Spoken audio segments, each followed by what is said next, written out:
দেন।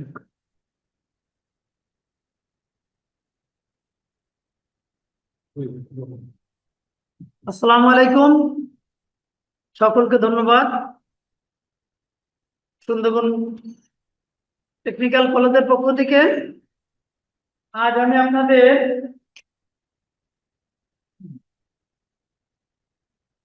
দুটো বিষয় একটু আলোচনা করব। একটা খেলাধুলার আইন কারণের ব্যাডমিন্টন খেলার নিয়ে আলোচনা করব, আর একটা হলো অ্যাডাপ্টেড ফিজিক্যাল এডুকেশন, অভিযোজনমূলক শারীরিক শিক্ষা নিয়ে আলোচনা করব। যে বিষয়টা আসলে নতুন, এটার এই, মানে জানা অনেকের অনেক বাইরে। তারপরে এই দুটো বিষয় নিয়ে আপনাদের সামনে আলোচনা করার চেষ্টা করব।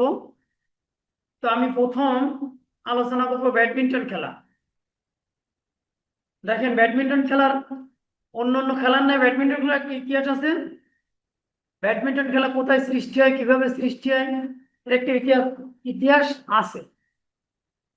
তা আমরা ইতিহাসে দেখি ব্যাডমিন্টন খেলার শুরু বা সৃষ্টি আমাদের নিকটবর্তী রাষ্ট্র ভারতের পুনেতে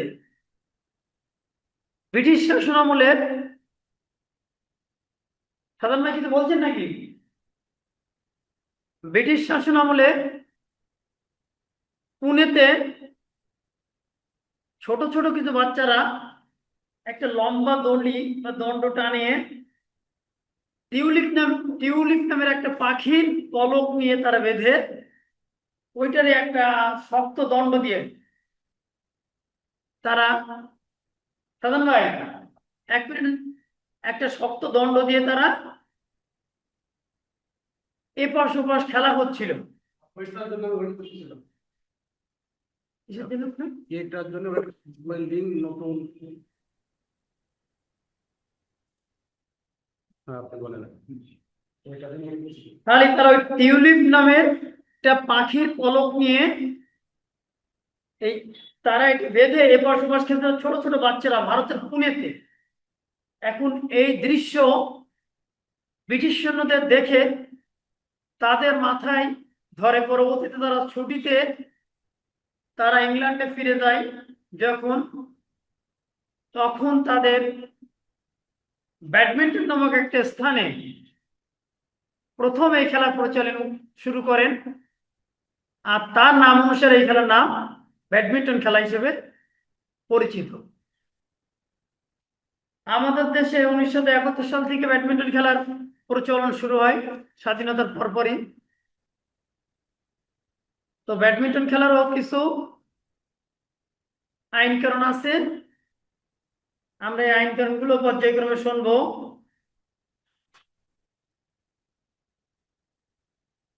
আমরা আইন কানুনগুলো পর্যায়ক্রমে শুনবো এবং ব্যাডমিন্টন খেলার করতে আমি স্পষ্ট আজকে করার চেষ্টা করব।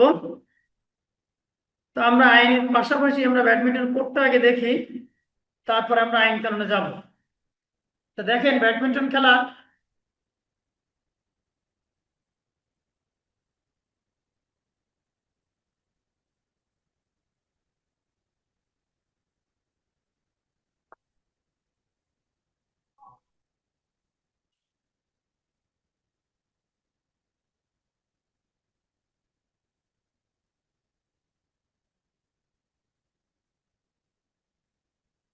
দেখা যাচ্ছে, তো আপনারা দেখতে পাচ্ছেন না কোর্ট?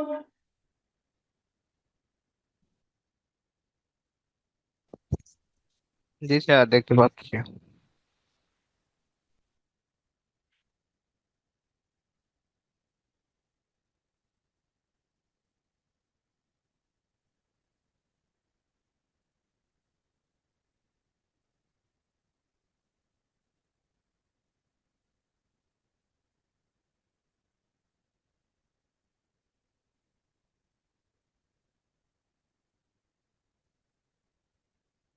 দেখেন, আমি ব্যাডমিন্টনের সফট কোর্ট আনলাম, এটাকে নেট, এটা কিন্তু নেট। এইটা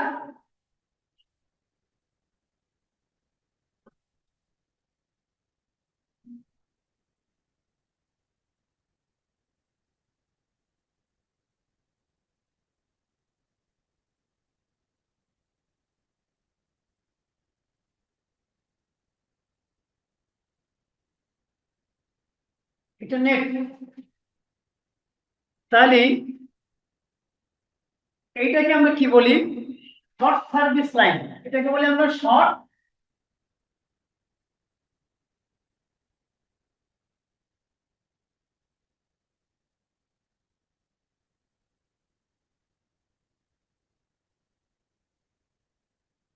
এই দুইটা নাম আমরা একটু স্মরণ রাখলে হবে। আর একটা কি? Long service line. এটাকে আমরা কি বলি? Long service area.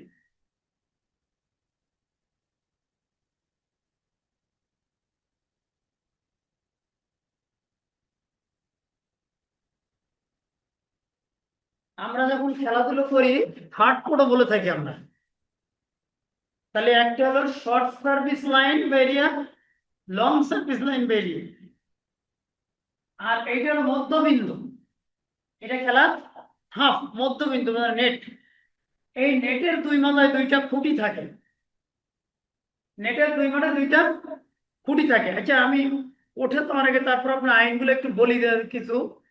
প্রায় 17টা আইন আছে, ওই এরপর আরো কিছু আছে। তারপর তোমাদের কোর্ট আছে, এই যে খুঁটি থাকে দণ্ড যারে বলে, দণ্ড আছে, নেট আছে বা জাল, শাটল আছে, র্যাকেট আছে, তারপর হলো র্যাকেট আছে, এরপর পরিচালক আছে, টস, পয়েন্ট, ব্যাট ধরার কৌশল, সার্ভিস, বিভিন্ন শট, এগুলো সব খেলাধুলার আইন কানুনের ভিতরে। তো আমরা দেখি প্রথমে কোর্টের একটু বুঝি আমরা। এই কোর্টের মাপ, এই কোর্টের মাপ 44 ফুট। 44 ফুট।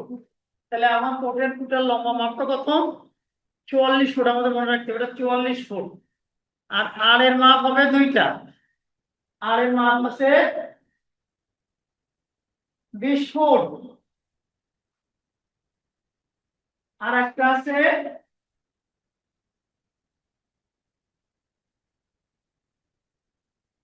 17 ফুট। এখন প্রশ্ন থাকে 20 ফুট আর 17 ফুট। এই দেখেন আমি দুইটা দাগ দিলাম। তাহলে ডবল খেলার জন্য আমার 20 ফুট, যখন ডবল খেলি আমরা তখন 20 ফুট, 20/44। আর যখন আমরা সিঙ্গেল খেলি এই দাগটা কাজে লাগে তখন 17 ফুট/44। তাহলে যখন ডবল খেলা হয় তখন 20 ফুট, আর যখন সিঙ্গেল খেলায় তখন 44 ফুট। একক এবং দ্বৈত খেলা আছে।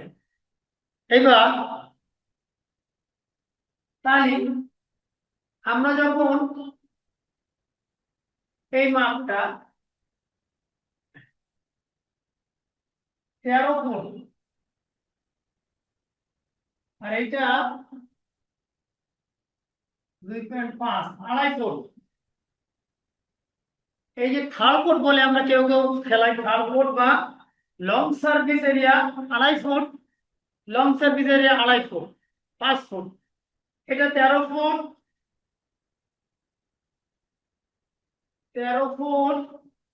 আর এই যে এরিয়া 6.5 ফুট, 6.5 ফুট। তাহলে আমরা গেলাম 44 ফুট মিলল কিভাবে? 13, এই 6.5 সালে 13, 13, তাহলে 3 × 39। আর এই যে 2.5 ফুট, এই 2.5 ফুট 5 ফুট। তাহলে 39 আর 5 কত হলো? 44। এই যে 44 foot, 2.5 foot, 2.5 foot 5 foot, 13 foot. এই যে 6.5 ফুট, 6.5 ফুট 13 ফুট, আর এই 13 ফুট। এই যে 44 ফুট কোটের ভাগ এইভাবে হচ্ছে। এইবার আমরা এই যে বাঁশ বা দণ্ড আমরা দেই দুই পাশে, এই দণ্ডের মাপ হবে 5 ফুট 1 ইঞ্চি। দণ্ডের মাপ হবে 5 ফুট 1 ইঞ্চি। নেট টানতে হবে 5 ফুট 1 ইঞ্চিতে। সালাম ভাই, সালাম ভাই,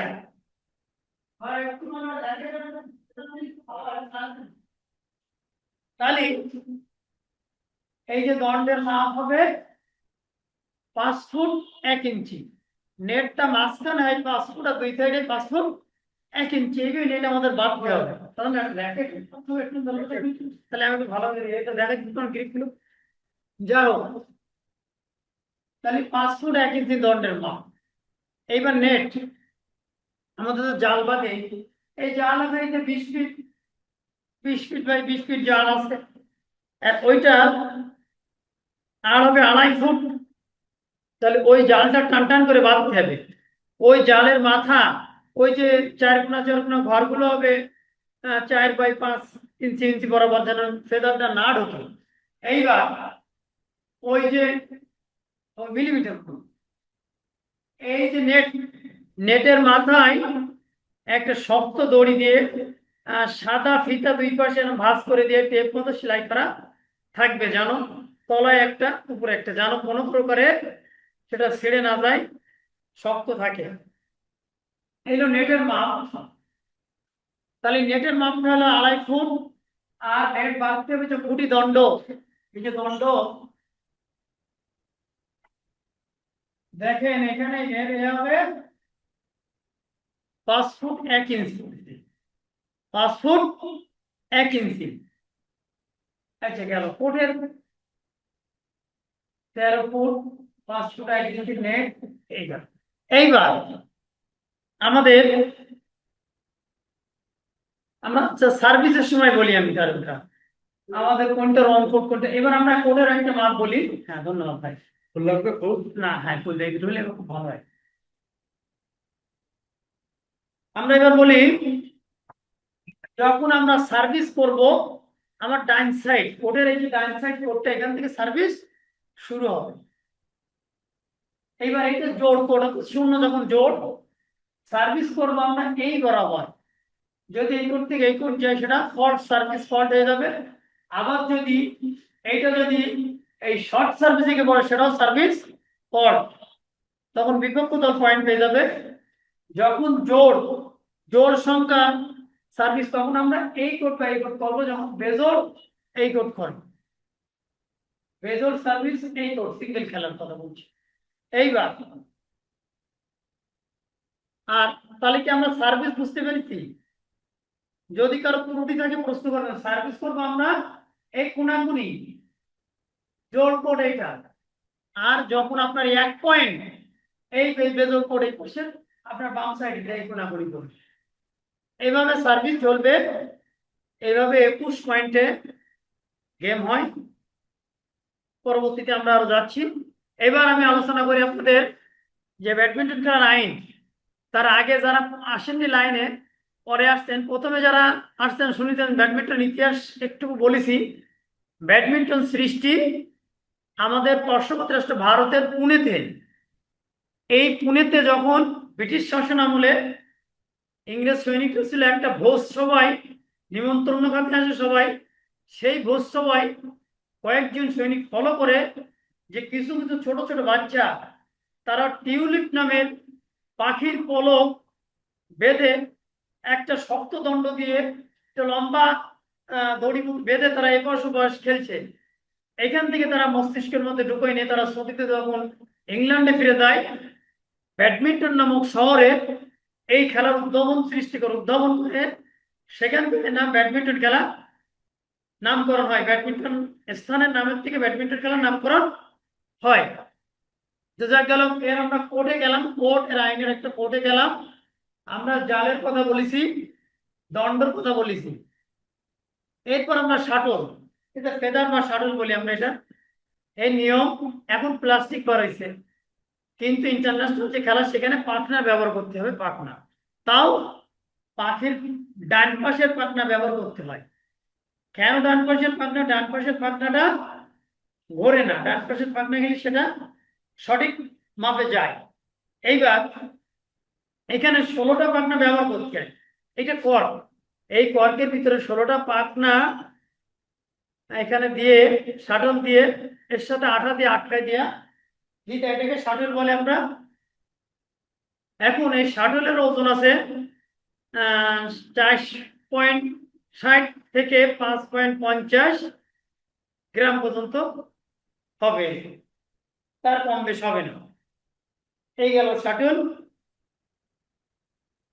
শাটলের কথা বলে, র্যাকেটের হাতল, র্যাকেট, এই যে র্যাকেট দেখেন, এই যে হাতল, এই যে র্যাকেটের হাতলের দৈর্ঘ্য, এই যে হাতলের দৈর্ঘ্যটা হবে 26 ইঞ্চি। হাতলের দৈর্ঘ্যটা হবে আমাদের 26 ইঞ্চি। তাহলে হাতল র্যাকেট ধরেছি, আর এইরকম নেট দ্বারা, স্ট্রিং দ্বারা বাঁধা এরকম সাধারণত র্যাকেট হতে হবে। এবার আমরা পর্যায়ক্রমে আস্তে আস্তে বলবো র্যাকেট এনেছি। যাই হোক, র্যাকেটের দৈর্ঘ্য পলিসি। এরপর হলো পরিচালক। একটা আন্তর্জাতিক ব্যাডমিন্টন টুর্নামেন্টে 13 জন পরিচালনা করেন, একজন রেফারি, একজন আম্পায়ার, একজন স্কোরার ও 10 জন। তার 10 জন থাকেন আমাদের ওই সার্ভিস বা বিভিন্ন দাগ নিয়ন্ত্রণের জন্য, আমাদের যে 10 জন থাকেন সেখানে সহকারী পরিচালক হিসেবে। তাহলে একটা আন্তর্জাতিক খেলায় আমার 13 জন রেফারি। আর আমরা সচরাচর যেগুলো খেলি, আমরা কোর্টম্যান হিসেবে 10 জন ওখানে নেন, কিন্তু আমরা কোর্টম্যান হিসেবে হয়তো ওই পাশে 2 জনকে রাখি, একজন পরিচালনা করেন, একজন স্কোরিং করেন, এই সর্বোচ্চ। আর ওখানে সার্ভিস ফল্টের জন্য সার্ভিসম্যান হিসেবে একজনকে রাখা হয়। এইভাবে খেলা পরিচালনা হয়। এইবার টস। টস তো আপনারা বোঝেন, যে 2 জনের ভিতরে বা 2 দলের ভিতরে সমতা বা কে আগে খেলবে কে, এইটা নির্ধারণ করার জন্য টস করে থাকি আমরা। এই টসে যে পক্ষ বা যে দল জয়লাভ করবে তারা চয়েস করবে কোর্ট নেবে না সার্ভিস নেবে। তারা সার্ভিস নিল। আমাদের খেলায় 3টে সেটে খেলা হয়, 3টে সেটে খেলা হয়, 21 পয়েন্টে গেম, 3টা সেটে খেলা হয়। এই 3টা সেটের ভিতরে প্রথম যারা টসে জয়লাভ করলো তারা কোর্ট বা চয়েস সার্ভিস হোক, কোর্ট হোক, চয়েস করে নিল। এবং তারা যদি জয়লাভ করে কোর্ট চেঞ্জ করবে, তারা আবার সার্ভিস করবে। যারা জয়লাভ করবে তারা সার্ভিস করবে। এবার দ্বিতীয় ম্যাচ, বিপক্ষ দল জয়লাভ করলো, কোর্ট চেঞ্জ করলে তারা সার্ভিস করবে। এবার তৃতীয় ম্যাচের সময় আমার কি হবে, যেহেতু 21 পয়েন্টের খেলা, আমার 10 বা 11 পয়েন্টে গিয়ে আমি কি করবো, আমার কোর্টটা চেঞ্জ করে নিতে হবে আবার। তাহলে 2 দলের সমতা সমান আসবে। তাহলে যদি কোনো ম্যাচ তিনটা সেটে গড়ায়, 3 নম্বর সেটে দিয়ে আমার 11 পয়েন্টে কোর্টটাকে চেঞ্জ করতে হবে উভয় দলের। এই গেল। এইবার পয়েন্টের কথা যেটা বলছিলাম, 21 পয়েন্টের খেলা, যদি উভয় দলের 20-20 হয়ে যায়, তখন কি করতে হবে, আমাদের খেলা ডিউ হয়ে যায়, তখন 2 পয়েন্টের ব্যবধানে ডিউ ভাঙে। 21 অর্থাৎ এরকম যে দেখা যাচ্ছে এখানে 20 আর 22 বা 21-23, এরকম ব্যবধান হওয়া লাগবে, 2 পয়েন্টের ব্যবধান হওয়া লাগবে, এরকম 2 পয়েন্টের ব্যবধান হওয়া লাগবে। তাহলে এভাবে যদি চলতে থাকে, 29 পয়েন্ট পর্যন্ত চলে যায়, 29 বা 28, এইভাবে ডিউ চলতেছে, হচ্ছে না খেলার সময়, খেলার টাই ভাঙতেছে না, তখন যখন 29 পয়েন্ট চলে যাবে, 30-এ গিয়ে কিন্তু 1 পয়েন্টের ব্যবধানে ডিউ হবে। যখন 30 পয়েন্ট হবে আর একজন 29 পয়েন্ট, তখন সেই 30 পয়েন্ট জয়লাভ করবে, তখন 2 পয়েন্টের ব্যবধানে হবে না। এগুলো আমাদের মনে রাখতে হবে। তাহলে আমাদের 21 পয়েন্টে গেম, যখন আমার 20-20 হবে, তখন আমার 2 পয়েন্টে ব্যবধানে কিন্তু গেম হবে। এইভাবে চলে যখন 29 পয়েন্ট পর্যন্ত চলে যাবে, তখন আর আমার 3 পয়েন্ট না, তখন 1 পয়েন্টের ব্যবধানে কিন্তু ডিউ হবে। তাহলে টস, পয়েন্ট বললাম আমরা। আচ্ছা, পয়েন্ট সময় ক্লিয়ার তো? তাহলে এবার ব্যাট ধরার কৌশল। ব্যাট ধরার 2টো কৌশল, একটা ফোর হ্যান্ড আর একটা ব্যাক হ্যান্ড। ব্যাট ধরার আমাদের 2টো কৌশল, একটা ফোর হ্যান্ড শট, একটা ব্যাক হ্যান্ড শট। দেখেন আমরা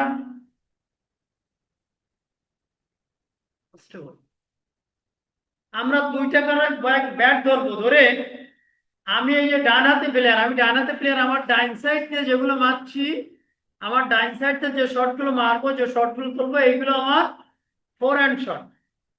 আমার ডাইন সাইডে যেগুলো মারবো সেগুলো কি আমার ফোর হ্যান্ড শট।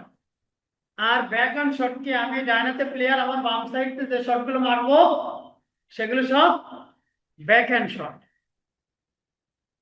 তাহলে ফোর হ্যান্ড শট আমার ডান সাইডে যেগুলো মারবো সেগুলো ফোর হ্যান্ড শট, আমার বাম সাইডে যেগুলো মারবো সেগুলো ব্যাক হ্যান্ড শট। এই তাহলে ফোর হ্যান্ড শট আর ব্যাক হ্যান্ড শট। এইবার ড্রপ শট। অনেক সময় বলটাকে ফোর হ্যান্ডের মধ্যে জোরে আঘাত করলে বল প্লেয়ারের মাথার উপর দিকে পড়ে, এটাকে আমরা ড্রপ শট বলি। আচ্ছা, তারপর আন্ডারহ্যান্ড ড্রপ শট বলে। আন্ডারহ্যান্ড ড্রপ শট গ্রাম, আমি যখন বলটাকে একদম নিচু করে নেটের গা থেকে নিচু করে কে মাছ পড়তেছে, এটা হলো আন্ডারহ্যান্ড ড্রপ শট। এরপর আছে over hand drop, over hand shot. প্লেয়ারের মাথার উপর থেকে অনেক উঁচু দিকে যে বলটা পড়ে সেটা হলো ওভার হ্যান্ড শট। এরপর আছে চাপ মারা। সব সংক্ষিপ্ত আপনারা সব বোঝেন যে চাপ মারা কি, অর্থাৎ একজন প্লেয়ার লাফ দিয়ে হোক, তার যে লাফ দিয়ে হোক আর এ হোক কঠিন করে প্লেয়ারের গায়ের পাশে বা পাশে বলটাকে মাটিতে বসিয়ে দিয়ে পয়েন্ট নিলে এটাকে আমরা চাপ মারা বলি। ফোর হ্যান্ড এর মাধ্যমে খুব জোরে সদরে আঘাত করে এটাকে আমরা চাপ মারা বলি। তাহলে ফোর হ্যান্ড আমার ডাইন সাইডের শট গুলো, ব্যাক হ্যান্ড বাম সাইডের শট গুলো চাপ মারা। ফোর হ্যান্ড হতে পারে, আমার ব্যাক হ্যান্ডও চাপ মারতে পারে, কিন্তু মেজরিটি পার্সেন্ট সব কি ফোর হ্যান্ডে চাপ মারে। তাহলে শক্তিটা বেশি পাওয়া যায়। তাহলে আমরা ব্যাক হ্যান্ড ফট ফোর হ্যান্ড খেলা খেলা পাঁচটা খেলা মানে অনুষ্ঠিত হয়। যে একটা একক খেলা, দ্বৈত খেলা, একক বালক বালিকা, দ্বৈত বালক বালিকা, আর একটা আছে মিশ্রণ, বালক বালিকা একসঙ্গে, অর্থাৎ কি ছেলে মেয়ে একসঙ্গে দ্বৈতটা খেলবে। এই পাঁচটা পর্যায়ে খেলা হয়। একটা হলো একক ছেলেদের পুরুষ, আর একটা একক মেয়ে, দ্বৈত ছেলেরা, দ্বৈত মেয়েরা, এভাবে, আর হলো ছেলে এবং মেয়ে একসঙ্গে। এই পাঁচ পর্যায়ে খেলা অনুষ্ঠিত হয়। এইবার আমরা বিভিন্ন শট গুলো বলছি, এবার ব্যাডমিন্টন খেলার কলা কৌশল, আরো কিছু কৌশল আছে। র্যাকেট ধরা, পায়ের কাছে র্যাকেট আমরা ধরবো, দেখেন এই যে ধরছি দেখেন ইংরেজি ভি আকৃতির মতো হয়ে যাচ্ছে ফোর হ্যান্ড শট মারার জন্য। আর এই যে ব্যাক হ্যান্ড শট মারার জন্য টি আকৃতির হচ্ছে ইংরেজি টি আকৃতির। তখন আমার এই যে হাতটা এটা আমার নিজের কাছের দিকে থাকতেছে, নিজের দিকে। ফোর হ্যান্ড মারার সময় দেখেন, ফোর হ্যান্ড মারার সময় হ্যাঁ এই যে ভি আকৃতির হচ্ছে এই যে দুইটা, এইটা তখন সামনে থাকতেছে। যাক, এইগুলো ধরার কলাকৌশলের কাছে কিন্তু খেলার অনেকটা গতি ফেরবে, খেলার ভালো বা মন্দর খেলা হবে। আচ্ছা, ভিডিও কলে আছেন নাকি কেউ?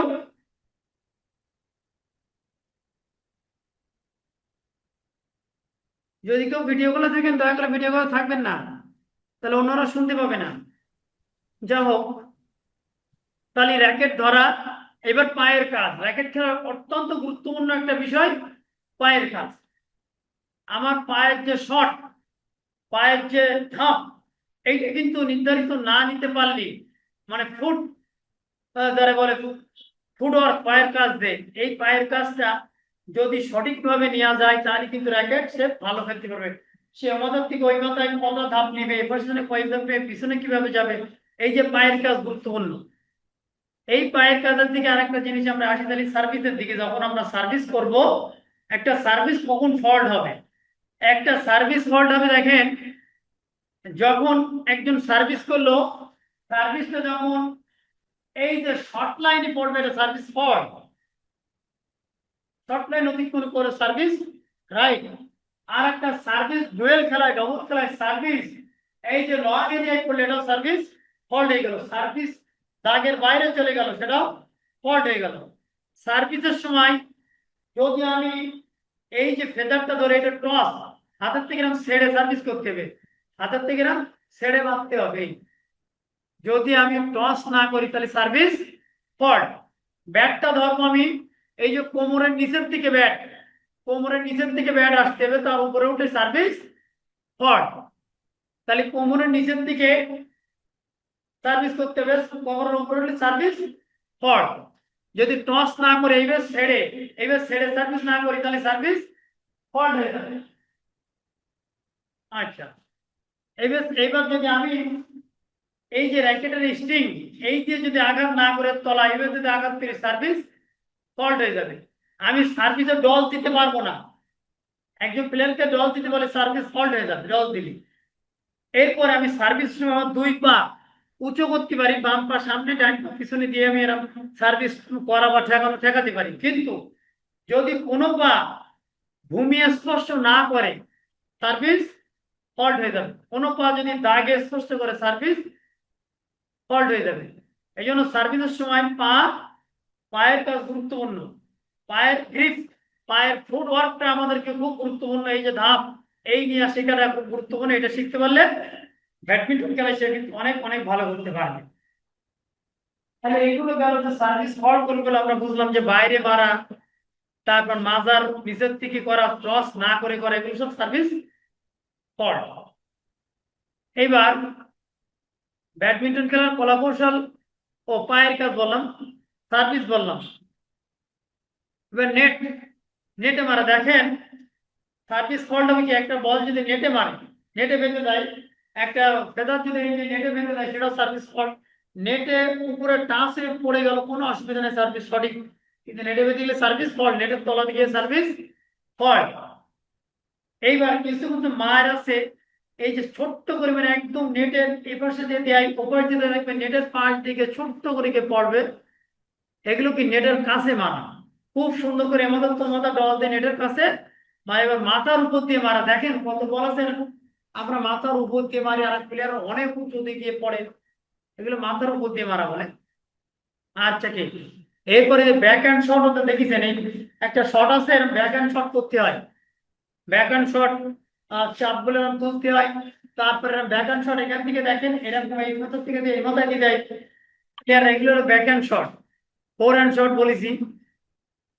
আর তাহলে খেলার কথা বলেছি একক, দ্বৈত আর একক খেলা, দ্বৈত খেলা, ছেলে মেয়ে চারটে, আর হলো ছেলে এবং মেয়ে যৌথভাবে খেলা। এই মোট 5টা খেলা অনুষ্ঠিত হয়।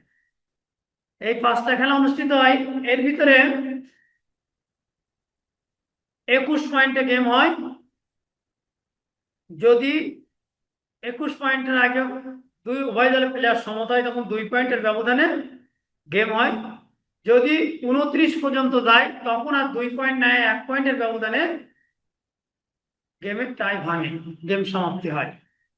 এই আর বিভিন্ন শর্টগুলো বলেছি, খেলাধুলার আইনগুলো বলেছি, কোর্টের মাপগুলো বলেছি। এখন প্রশ্ন, ব্যাডমিন্টন খেলা যদি কারো কোনো প্রশ্ন থাকে, সমস্যা থাকে, এখনো আপনারা বলেন। যদি বলেন তাহলে আমি আরেকটু অন্য সাইড যাব, যদি আপনাদের প্রশ্ন থাকে সেটা বলে তারপর আসবো।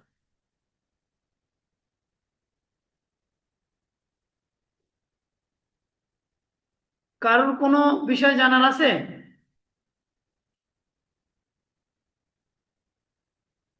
শুনতে পাচ্ছেন কথা?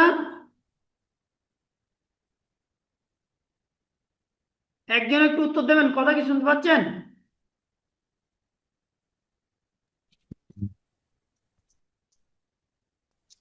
জি স্যার, শোনা যাচ্ছে। জি স্যার, শুনতে পাচ্ছি। আচ্ছা ঠিক আছে। তো ওই বলছি ব্যাডমিন্টনের কোর্ট হোক বা কোনো বিষয় কি আপনাদের জানা বোঝার কোনো প্রয়োজন থাকলে বলতে পারেন, আর না থাকলে আমি একটু অ্যাডাপ্ট ফিজিক্যাল এডুকেশনের দিকে যাবো। অ্যাডাপ্টিভ ফিজিক্যাল এডুকেশন নতুন বিষয়, একটু অল্প কথা বলবো। এই আমি যাবো, এটাই যাবো। জি স্যার, যান স্যার, এটাই যান। তাহলে যাক, ব্যাডমিন্টন দেখেন আমরা গ্রামগঞ্জে খেলি, সহজ খেলা। কিছু আইন কানুন, কিছু নিয়ম কানুন আমাদের মানলে আমরা বুঝতে পারবো। যেমন দেখেন সিঙ্গেল যেমন আমরা খেলি, তখন কিন্তু এই যে থার্ড কোর্ট অর্থাৎ কি লং সার্ভিস এরিয়া, এটা কিন্তু রং না, এটা রাইট সিঙ্গেল কালেকশন। আর ডবল যখন খেলি তখন এই লং সার্ভিস এরিয়া করলে সেটা কিন্তু শর্ট সার্ভিস হয়ে যায়। এটা জানেন, আপনারা জানেন তো? আচ্ছা। আর এই যে শর্ট সার্কিট এরিয়া করলে তো সেটা রং হয়ে যায়, জানেন, এটা এগুলো আপনারা জানেন। দাগে পড়লে রাইট এটা সিঙ্গেল খেলার সময় এই 17 ফুট মাপ নিতে হয়, ডবল খেলার সময় 20 ফুট। এই মোটামুটি আর এদিকে আড়াই সবটাই 44 ফুট, দুইটাই 44 ফুট। কিভাবে হলো তাও দেখা যাচ্ছে এখানে 13 ফুট, 6.5 সহ 13, এখানে 3 13 39, আর এই 2.5 ফুট, এই 2.5 ফুট 5, এই 5 ফুট, এই 44 ফুট যে গেল। এবার আমরা বলি যে adapted physical education, adapted physical education কিন্তু একটা নতুন বিষয়, খুব গুরুত্বপূর্ণ জিনিস, মানে অভিযোজনমূলক শারীরিক শিক্ষা। অর্থাৎ আমাদের যারা স্পেশাল শিক্ষার্থী আছে বা স্পেশাল যে ভাই বোনেরা আছে, অর্থাৎ যারা বলে প্রতিবন্ধী বলেন আপনারা কেউ, কিন্তু আমরা ওটাকে বলি আমাদের সহকর্মী ভাই বা এরকম ধরনের আমরা ভালো ভাষা দেই। তা তাদের জন্য, তাদেরকে নিয়ে যে শারীরিক শিক্ষা, এটা আমরা অ্যাডাপ্ট ফিজিক্যাল এডুকেশন বলি। এখন বর্তমান কিন্তু এর উপরে ভালো জোর দিছে, এবং এই অ্যাডাপ্টেড ফিজিক্যাল এডুকেশনে দেখবেন আমাদের বাস্কেটবল, ক্রিকেট, ফুটবল যারা হুইল চেয়ারে আছে তারাও কিন্তু এই খেলায় অংশগ্রহণ করছে। তো অ্যাডাপ্টেড ফিজিক্যাল এডুকেশন, তাহলে আমাদের যে বিশেষ বাচ্চা তাদের নিয়ে, এর সংজ্ঞাটা কি এরকম যে তাদেরকে নিয়ে তাদের আহ, সকল শিক্ষার্থী মিশ্রণ ভাবে তারা এবং আহ, যারা সচল শিক্ষার্থী সবাই একসূত্রে মিলে যে শিক্ষা গ্রহণ করি আমরা, সেটা হলো অ্যাডাপ্টেড ফিজিক্যাল এডুকেশন। এই অ্যাডাপ্টেড ফিজিক্যাল এডুকেশন উদ্দেশ্য, ও সময় শেষ মনে হয়। সাধন ভাই, সাধন ভাই, সময় মনে হয় শেষ।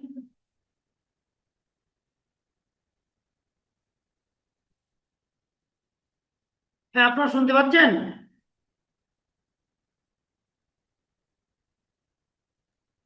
জি স্যার, শুনতে পাচ্ছি, কিন্তু সময় নেটওয়ার্কের শেষ সমস্যা হচ্ছে নির্ধারিত, স্যার, হ্যাঁ, কথা বেঁধে বেঁধে আসতেছে। সময়টা করতে হবে।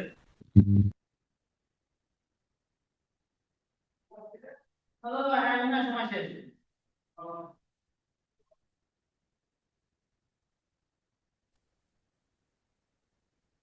দেখেন দিন একটা সময় তাই লেগে উঠিস না, meeting will end to 10 minute.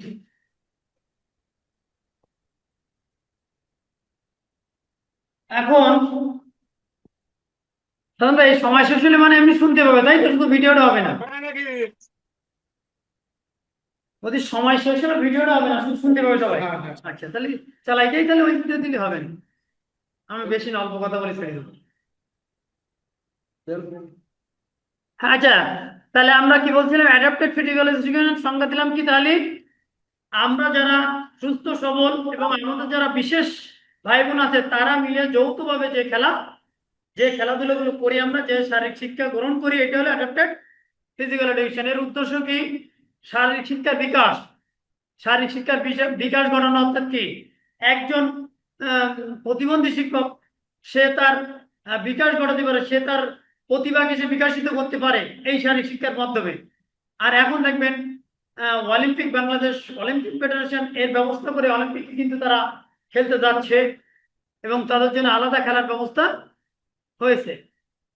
যা মোটর দক্ষতা বৃদ্ধি, এর ফলে একজন শারীরিক শিক্ষার্থী কি হয়, একজন শিক্ষার্থীর যে অবস্থা আছে সে আস্তে আস্তে তার ক্ষিপ্রতা বাড়াতে পারে, তার দম বাড়াতে পারে, ক্ষিপ্রতা, দম, এগুলো সব মোটর মোটর কোয়ালিটির ভিতরে।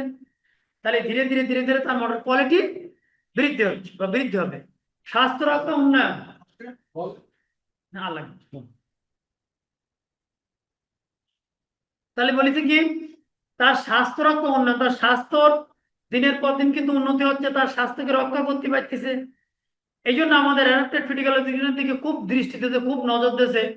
এর শিক্ষার্থীদের প্রশিক্ষণ নিতে হবে, শিক্ষকদের প্রশিক্ষণ নিতে অনেক সরঞ্জাম প্রয়োজন, এগুলো আমাদের দেশের এখন অভাব আছে, তারপরেও এটা কিন্তু চালু হয়েছে, এটা গুরুত্ব দিচ্ছে। এরপর বলি যে স্বাস্থ্য সামাজিক বিকাশ, সমাজে তারা বিকাশিত হবে। সমাজের বিভিন্ন ক্লাবে, বিভিন্ন এলাকায়, বিভিন্ন স্কুল মাদ্রাসায় যখন তারা সাধারণ শিক্ষার্থীদের পাশে তারা খেলবে, তাদের কিন্তু সমাজে বিকাশিত হবে, সমাজে লাভ করবে, তার বিকাশ লাভ করবে, আত্মবিশ্বাস বৃদ্ধি পাবে তাদের। এই খেলাধুলার মাধ্যমে তাদের যে শারীরিক অবস্থা যে ছিল, তারা যখন একের পর এক ডেভেলপ হবে, কঠিন সহজ থেকে কঠিন যাবে, তখন তাদের আত্মবিশ্বাসটা আরো বৃদ্ধি পাবে। তারা কিন্তু সমাজে আরো উন্নয়ন হবে। এবার আবেগ ও মানসিক ভারসাম্য তৈরি হবে তাদের। তাদের মনের ভিতর আবেগ তৈরি আসবে যে না, আমি এই খেলায় এই করব, আমি বড় পর্যায়ে চলে যাব। তাদের মানসিক ভাবে ভারসাম্য তারা পাবে, শক্তি পাবে। যখন তারা তাদেরকে স্পেশাল ভাবে আলাদাভাবে তাদের সামর্থ্য অনুযায়ী খেলা হবে, তাদের মানসিক শারীরিক এগুলো কিন্তু বৃদ্ধি পাবে। তাদের কিন্তু অনেক চিন্তা চেতনা বাড়বে, স্বনির্ভরতা, তারা নিজেদের উপর স্বনির্ভর হবে। তারা আর অন্যের উপর আস্থা করবে না। যখন আস্তে আস্তে প্রতিবন্ধীরা তখন খেলা শিখবে, খেলতে শিখবে, তারা চলতে শিখবে, তারা কিন্তু তাদের উপর আত্মবিশ্বাসী বা নির্ভরশীল হবে। এরপর তাদের লক্ষ্য দেখেন, এই অ্যাডাপ্টিভ ফিজিক্যাল এডুকেশন লক্ষ্যগুলো কি? শিক্ষার পূর্ণাঙ্গ বিকাশ ঘটানো। এদের লক্ষ্য আছে কি? যে এই শিক্ষার পূর্ণাঙ্গ বিকাশ ঘটানো, অর্থাৎ সবাই পাবে শারীরিক শিক্ষার বা জেনারেল ছাত্র যারা, বিশেষ ছাত্র যারা, তারা যৌথভাবে একসঙ্গে খেলা করে সবাই। আগামীকালকে 10:30টায় নতুন গ্রামের হাবিবা সিদ্দিকা ক্লাসে বলে দেন। আমরা সিদ্দিকার নাম কটায়? 10:30টায়। 10:30টায়। আচ্ছা, কোন বিষয়টি কিন্তু বলা লাগবে? আচ্ছা, যাও তারা সবাই কোন কথা বলছিলাম? শিক্ষার পূর্ণাঙ্গ বিকাশ ঘটবে, অর্থাৎ সবাই মিলে একসঙ্গে যখন খেলবে তখন শিক্ষার পূর্ণাঙ্গ বিকাশ ঘটবে। দেখেন আপনাদের কালকে শনিবার 10:30 নতুন ম্যাডাম আছে, হাবিবা ম্যাডাম, তিনি ক্লাস নেবেন। হাবিবা পারবেন, আপনার সেবা অনলাইনে থাকেন 10:30 তারিখ বিপিএড এর ক্লাস নেবেন। গেল এবার ব্যক্তিগত সীমাবদ্ধতা অনুযায়ী শিক্ষা দেওয়া, অর্থাৎ একজন শিক্ষার্থী যিনি বিশেষ, যার ফিজিক্যাল সমস্যা আছে, কোন ধরনের পারবে, তার যা চাহিদা, তাছাড়া বেশি তাকে যদি দেওয়া হয় সে কিন্তু শোধ দিতে পারবে না। তার চাহিদা মতো, তার পারগতার উপর ভিত্তি করে খেলা সীমাবদ্ধ তাকে খেলা বা শিক্ষা দেওয়া হবে। আর বলিস লক্ষ্য আরেকটি, সক্রিয় জীবনধারণ অভ্যাস তৈরি করা। তাহলে একজন সে সক্রিয় উঠবে, নিজেকে সক্রিয় মনে করে একটা ভালো সুন্দর জীবনযাপন করবে, জীবন ধারণ করবে, এই ওর লক্ষ্য। সমাজে গ্রহণযোগ্যতা বাড়ানো, তাহলে কি যিনি বিশেষ বাচ্চা বা প্রতিবন্ধী বাচ্চা, তার যেন সমাজে আরো গ্রহণযোগ্যতা বাড়ে, সমাজ যেন তাকেও মূল্যায়ন করে, সবার সমমানে, এই হলো সমাজে তার গ্রহণযোগ্যতা বাড়ানো। এটা একটা কি অ্যাডাপ্টিভ ফিজিক্যাল এডুকেশনের লক্ষ্য। তারপর কি দৈনন্দিন জীবনের কার্যকারী দক্ষতা উন্নয়ন, তার মানে দৈনিক জীবনের যে কার্যকারিতা চলার, তার এই দক্ষতা আরো যেন বাড়ে, কঠিন মানে সহজ থেকে কঠিনে যায়, এই হলো তার লক্ষ্য। যে একজন প্রতিবন্ধী বাচ্চা, তার দক্ষতা ধীরে ধীরে সে বাড়াবে। আজকে যদি সে 5 মিনিট কাজ করতে পারে, কালকে 7 মিনিট করবে, এভাবে তার দক্ষতা আস্তে আস্তে সে বাড়াবে। এইবার এই অ্যাডাপ্টিভ ফিজিক্যাল এডুকেশনের নীতিমালা, এটা হলো ব্যক্তি কেন্দ্রিক। অর্থাৎ কি, যে ব্যক্তি এক এক ব্যক্তিকে নিয়ে চিন্তা করে যে এই ব্যক্তি কতটা পারবে, তার কোন ধরনের খেলা দেওয়া যায়, তার শারীরিক সক্ষমতা কতটুকু, এই জন্য এটা ব্যক্তি কেন্দ্রিক খেলা দেয়। যার জন্য এটা কিন্তু সমাজের জন্য বা আমাদের প্রতিবন্ধী বাচ্চার জন্য খুবই উপকারী একটা জিনিসই। এরপর অগ্রগতিমূলক শিক্ষাদান, অগ্রগতিমূলক, তাহলে এই খেলায় তারা অগ্রগতি অর্জন করবে। তারা একের পর এক কি প্রথমে যে অবস্থায় ছিল সেই অবস্থায় থাকবে, আস্তে আস্তে আস্তে তাদের অগ্রগতি হবে। তারা শুধু তারা না, তারা জেনারেল বাচ্চাদের সাথে, সবার সাথে, সব শিক্ষার্থীদের সাথে তারা খেলাধুলো করলে তাদের অগ্রগতি কিন্তু বাড়বেই। এবার নিরাপত্তা, এই শিক্ষা ব্যবস্থা নীতিমালা এমন করা হয়েছে যে তাদের দিক দৃষ্টি দিয়ে তাদের নিরাপত্তামূলক ব্যবস্থা নিয়ে, তাই ফিজিক্যাল এডুকেশন শিক্ষায় কিন্তু আগাতে হবে যে তাদেরকে নিরাপত্তা, তারা এই শিক্ষার আওতায় তারা নিরাপদ থাকবে, নিজেকে নিরাপদে রাখতে পারবে। এরপর বলিছে উৎসাহ প্রশংসা, তাদেরকে উৎসাহ দেয়, তাদেরকে প্রশংসা করে, তখন তারা কিন্তু আরো স্বতঃস্ফূর্তভাবে তাদের কাজকে করতে পারে। এবার সহযোগিতামূলক, তাদেরকে শিক্ষক, ফিজিক্যাল শিক্ষক সাহায্য করবে, ফিজিওলজিস্ট একজন সে সাহায্য করবেন, তার সঙ্গীরা সাহায্য করবে। তাহলে এই যে সহযোগিতামূলক শিক্ষা দেওয়ার কারণে তারা কিন্তু আরো উন্নত শিক্ষা গ্রহণ করতে পারে। তারা কিন্তু উৎসাহ উদ্দীপনার সাথে এই শিক্ষাকে গ্রহণ করতে পারে। দক্ষতা উন্নয়ন বলেছে, দক্ষতা কি তারা কি আরো দক্ষ হতে পারবে, দক্ষতা নিজেদেরকে উন্নয়ন করে তুলতে পারবে। আচ্ছা, আমাদের বাংলাদেশের প্রেক্ষাপটের গুরুত্ব কি? এই বিশেষ চাহিদাপূর্ণ শিক্ষার্থীর অনুমতি, অন্তর্নুমতি, অর্থাৎ বিশেষ চাহিদাপূর্ণ যেসব শিক্ষার্থী আছে, তারা এই এই শিক্ষা পেরে এভাবে একজন ফিজিওলজিস্টের সাহায্য পাবে, একজন ডাক্তার ফিজিওলজিস্ট তার সাহায্য, একজন শিক্ষকের সাহায্য পাবে। এখন তারা কিন্তু অনেক আনন্দের সাথে স্বতঃস্ফূর্তভাবে তাদের এই খেলায় অংশগ্রহণ করবে এবং করতেছে। বাংলাদেশ অলিম্পিক ফেডারেশন আমাদের এই আহ, বিশেষ চাহিদা সম্পন্ন বাচ্চাদের নিয়ে যে খেলা হয় অলিম্পিকেও কিন্তু তারা যায় এবং তারা অনেক ডেভেলপ করতেছে। দেখেন যারা হুইল চেয়ারে বসে আজকে বাস্কেট খেলতেছে, হুইল চেয়ারে বসে তারা হলো ক্রিকেট খেলতেছে, পাসিং খেলতেছে। তাদের খেলার ধরন অনুযায়ী তাদেরকে খেলা দেওয়া হচ্ছে, মানে এক একজনের একজন ব্যক্তির শারীরিক ক্ষমতা, শারীরিক ধরন অনুযায়ী তার বিশেষ খেলা দেওয়া হচ্ছে। এবার এতে তাদের কি শারীরিক এবং মানসিক দুইটার বিকাশ ঘটতেছে। শারীরিক উন্নয়ন হচ্ছে, আবার মানসিক ভাবেও তারা সুস্থ দেখতে উন্নতি হচ্ছে। এরপর তারা নিজেকে নির্ভরতা অর্জন করতেছে, নিজের উপর আস্থা করতে, সমাজের প্রতি নির্ভরতা বাড়তেছে। এরা বলতো কি তার কোনো যোগ্যতা নেই, তার কোনো কাজ নেই, তারপর কেউ নির্ভর করে না। কিন্তু যখন সে অ্যাডাপ্ট টু ফিজিক্যাল এডুকেশনের মাধ্যমে সে কিছু শারীরিক দক্ষতা অর্জন করবে, অলিম্পিক বা বাংলাদেশের হয়ে ভালো খেলোয়াড় হয়ে থাকতে পারবে, তখন কিন্তু তার নির্ভরতা বাড়তেছে। সবাই তার উপর আস্থা করবে, নির্ভর করবে। এছাড়াও কিন্তু মানব সম্পদের উন্নয়ন সহায়ক হচ্ছে এটা, যে মানব সম্পদের উন্নয়ন নিয়ে এরা কাজ করতেছে। বিভিন্ন এনজিও সংস্থা, তারপর আমাদের অলিম্পিক ফেডারেশন, ক্রীড়া সংস্থা, বিকেএসসি, এই ফেডারেশন করে এরা কিন্তু মানব সম্পদের উন্নয়ন করতেছে। অর্থাৎ কি একজন মানুষকে সম্পদ হিসেবে গড়ার চেষ্টা করতেছে। যদি একজন মানুষ পুরের মতো বসে থাকে সে কিন্তু সম্পদ হলো না।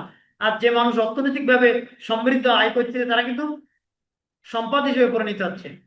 এজন্য এই অ্যাডাপ্টিভ ফিজিক্যাল এডুকেশন বা অভিযোজনমূলক এডুকেশন মানুষকে সম্পদ হিসেবে কাজে লাগাচ্ছে, সম্পদ হিসেবে তাকে গড়ে তুলতে তৈরি করতেছে। তাহলে এই আলোচনা ছিল আজকে যে অ্যাডাপ্টিভ ফিজিক্যাল এডুকেশনের উদ্দেশ্য।